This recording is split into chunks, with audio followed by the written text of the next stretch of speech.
It was successful, and then but it kept growing and it stayed. It stayed. After a while, I started to think about, well, one really should think about a sequel, and that we tried 5 years ago, and it defeated us, and then it restarted the engine about 2 years ago, actually. I think 2 years ago.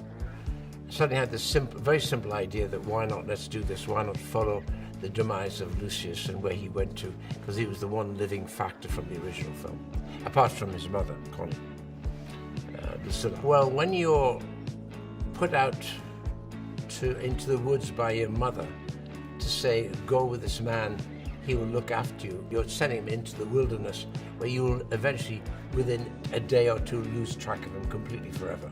So there's that to it. Then he turned up one day, years, months later. When you live off the desert by yourself, you become a toughened entity yourself. You become independent. So in a way, that's his education. So by the time he's a teen, he can really look after himself. So by the time he settles in, wanders into the walls of Namibia, no one has any idea as a Prince of Rome.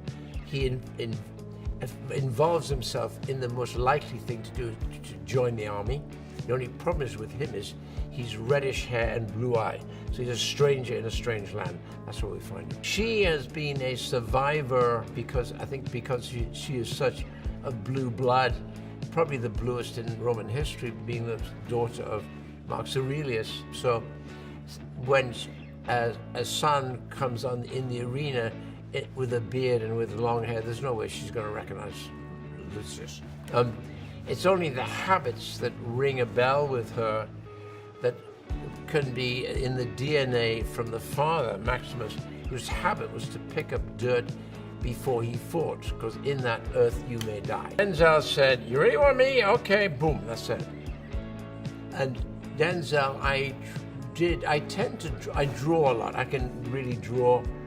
And so my drawing is my textbook, and so I tend to draw every film I do as storyboards. They're not stick figures.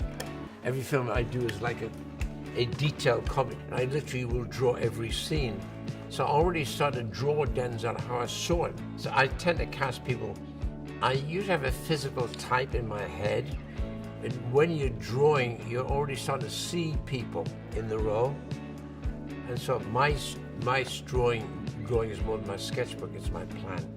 It's my blueprint. Music to me is language, and it's the final dialogue, and you're writing a new language which is appropriate for the film and gives the film that added dynamic as and when you may need it, right? And sometimes silence is music.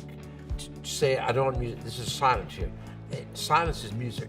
It's a statement, a sound statement. Arthur's like, the expert, by now he's the expert on medieval architecture, medieval Rome, and anything period I tend to jump on. I'll say, oh, here we go, Arthur. Here we go again. But Arthur is, in a way, I was a production designer, and Arthur, to me, is one of the best I've ever worked with, without question.